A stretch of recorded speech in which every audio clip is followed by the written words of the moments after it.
Morocco versus Ghana. Which country is better? Morocco is without doubt one of the most popular African countries in the world, and it has also been one of the most popular tourist destinations for many decades. Morocco is a multi-ethnic country with a rich culture and civilization.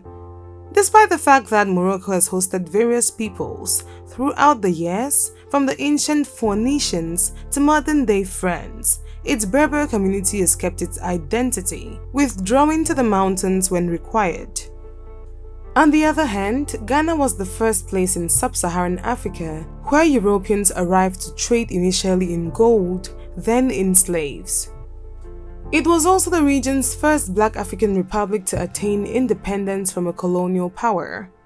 Despite being equipped with a solid education system and an efficient civil service, Ghana fell victim to corruption and mismanagement shortly after independence in 1957.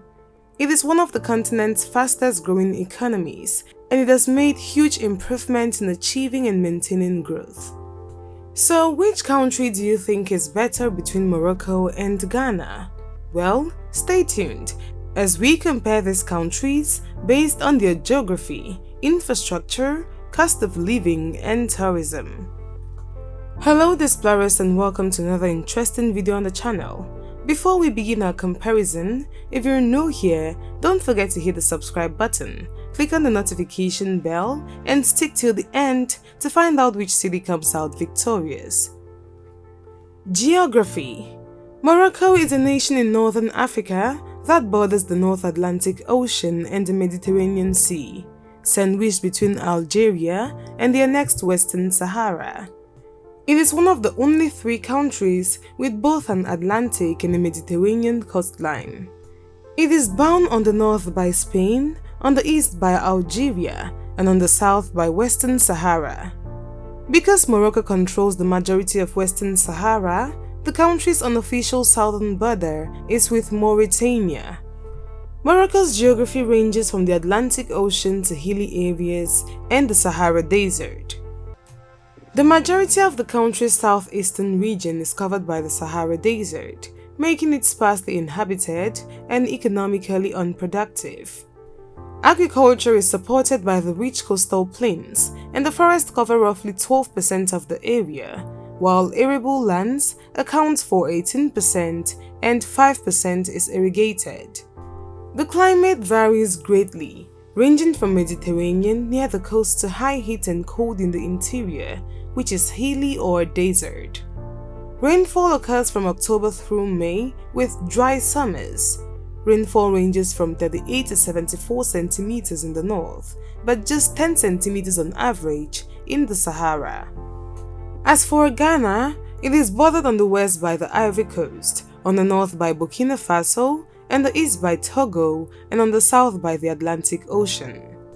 It's in the Gulf of Guinea, only a few degrees north of the equator. The shoreline is primarily low, sandy, and backed by grasslands and shrub, with various rivers and streams running through it. A tropical rainforest belt continues northward from the beach, broken up by highly wooded hills and numerous streams and rivers. The region north of this belt is covered in low shrub, park-like savanna, and grassy plains. Ghana's climate is mostly the result of vast dry continental air masses from the Sahara colliding with warm humid maritime air masses from the south. The Kwahu Plateau divides Ghana into two separate climate zones. To the north, there are two different seasons: hot dry days in the winter, with temperatures reaching 31 degrees Celsius, and chilly nights, and warm wet days in the summer. Annual rainfall ranges between 750 and 1,000 millimeters. Ghana's tropical rainforest, cool temperatures, and grassy plains definitely feel much better than Morocco's dry hilly desert and hot temperatures, giving Ghana the upper hand on this point. Infrastructure. Morocco boasts one of the greatest road systems on the continent and is Africa's most developed country in terms of infrastructure. The government has developed over 1,100 miles of new highways in the last 20 years, linking most major cities via tall expressways. The building of modern infrastructure such as ports, airports, and train lines is a main governmental goal.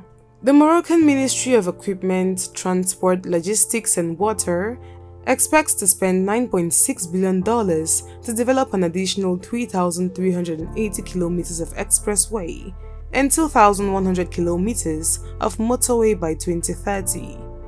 Morocco started building Africa's first high-speed railway system in 2014, connecting Tangier and Casablanca.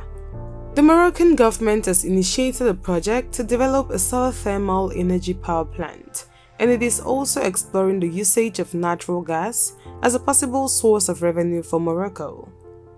On the other side, when compared to other African low-income countries, Ghana has a more mature infrastructure platform. The country's rural water, power, and GSM signal coverage levels are excellent. The majority of the road network is in good or fair condition. Institutional changes have been implemented in the sectors of ICT, ports, highways, and water supply. Ghana's most serious problems are in the electricity sector, where outdated transmission and distribution facilities, fast demand growth, and frequent hydrological shocks have left the country reliant on high-cost oil-based generating. Water distribution losses are exceptionally high, leaving little to reach end users, who are consequently vulnerable to irregular supply. Well, it's easy to guess which country comes first on this one, as Morocco already dominates Ghana in every aspect of infrastructure, and seems to be decades ahead of Ghana. Morocco therefore takes the lead on this one. Cost of living. Morocco is not an expensive country, and the amount of money people spend here is determined by the city in which they live, the rent prices, and the overall cost of living at the time. Morocco's property market is now steady, owing to the massive expansion of the tourist sector, which attracts a large number of international investors to the country. A lunch at a low-cost restaurant will cost you no more than $3. Plus, there's always street food that's wonderful and less expensive. Shopping for food at markets is definitely less expensive than eating out every day. And Morocco also has a variety of open marketplaces where you can discover fresh fruits and vegetables at every turn. Transportation is not well organized or dependable, yet trams can carry you everywhere. However, it is still quite inexpensive. A one-way ticket costs less than $1, while a monthly pass costs around $16. On the other hand, the cost of living in Ghana is higher than many newcomers expect. Rent is costly in Ghana, and it will take up a considerable amount of an expat's budget, particularly in Accra.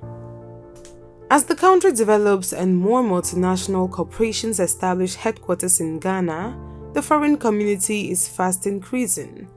The demand for property is high, but there is a scarcity of good quality safe homes for foreigners, which drives up costs. In Ghana, most types of public transportation, including trains, buses, and trotros, are inconsistent and unreliable. As a result, most expats in Ghana drive or hire a driver to transport them on a regular basis. The cost of acquiring a reliable vehicle is rather high when compared to rental price, and gas prices are continuously fluctuating. However, these expenses are still reasonably affordable when compared to other nations. According to statistics, Ghana is 32% more expensive than Morocco, in turn making Morocco more affordable and preferable for most African families. Morocco definitely takes the lead on this one. Tourism. Tourism is an important economic force in Ghana, generating foreign exchange revenues, creating employment and wealth, and stimulating the economy. Tourists visit Ghana to experience the country's all-year-round tropical warm temperature and wildlife. Ghana has waterfalls such as Kintambo Waterfalls and West Africa's largest waterfall, Tagbo Falls, as well as palm-lined sandy beaches, caves, mountains, rivers, and a meteorite impact crater. Other attractions include reservoirs and lakes, such as Lake Bosomtwi or the Bosomtwi Meteorite Crater, as well as Lake Volta, the world's biggest man-made lake by surface area. Ghana also features a plethora of castles and forts, as well as UNESCO World Heritage Sites, wildlife reserves, and national parks. As for Morocco, its tourism business is well established, with a heavy focus on the country's coast, culture, and history. Tourism is regarded as one of the most important foreign exchange sources in Morocco, with the largest number of arrivals from African nations since 2013. Morocco's relatively large number of tourists has been supported by the country's location, tourism attractions, and low expense. The ports of Casablanca and Tangier are frequented by cruise ships. Morocco is near to Europe and has many visitors who come to enjoy its beaches, and because of its proximity to Spain, visitors from southern Spain's coastal districts visit Morocco for 1 to 3 days. The top 2 destinations in Morocco are Marrakesh and Agadir. With the establishment of air services between Morocco and Algeria, many Algerians have traveled to Morocco to shop and see family and friends. Morocco has an outstanding road and rail infrastructure that connects the country's major cities and tourist attractions to ports and locations with international airports. Low-cost airlines provide inexpensive flights to the nation, making it easy and favorable to most tourists. Both countries have a lot to offer when it comes to tourism, and choosing which country is better depends on what you're attracted to, including your level of income. As we round up this video, what are your thoughts on these countries, and which do you think is better and deserves the lead in this comparison?